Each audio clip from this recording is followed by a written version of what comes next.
অবাক হই আরো যখন শুনতে পাই পৃথিবীর বিভিন্ন দেশের স্যাটেলাইটগুলি যা ছেড়ে দেওয়া হয়েছে মহাশূন্যে, এই স্যাটেলাইটগুলি ড্রাইভার ছাড়া, কোন রকমের পরিচালক ছাড়া, চালক ছাড়া স্যাটেলাইটগুলি বছরের পর বছর ঘুরছে, পৃথিবীর মাটি থেকে 350-400 মাইল উপরে ঘুরছে, তো ঘুরছেই।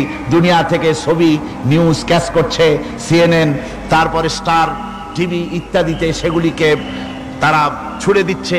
এভাবে করে যে দেশ থেকে যে দেশের স্যাটেলাইট সে দেশের পারপাস সার্ভ করতেছে। ওই স্যাটেলাইট 350-400 মাইল উপরে মহাশূন্যের ভেতরে তার মেশিনারি কোনো গোলযোগ হলে, যান্ত্রিক গোলযোগ যদি সৃষ্টি হয়, তাহলে ফ্রান্সের মাটিতে বসে, আমেরিকার মাটিতে বসে, ব্রিটেনের মাটিতে বসে বিজ্ঞানীরা কম্পিউটারের মাধ্যমে মনিটরিং করে 400 মাইল উপরের মেশিনকে ভালো করে দিচ্ছে। এরপর আল্লাহ রাব্বুল আলামিন বলছেন, ওমা উতীতুম মিনাল ইলমি ইল্লা কালিলা, সামান্যতম জ্ঞান দেওয়া হয়েছে। এই যদি হয় সামান্যতম জ্ঞান, তাহলে আল্লাহ সুবহানাহু ওয়া তাআলার জ্ঞান কত কত বেশি। আল্লাহু আকবার। কত বড় জ্ঞানের মালিক সুবহানাল্লাহি বিহামদিহি। সেই মহান আল্লাহ পাকের পক্ষ থেকে এসেছে কোরআন। কার পক্ষ থেকে?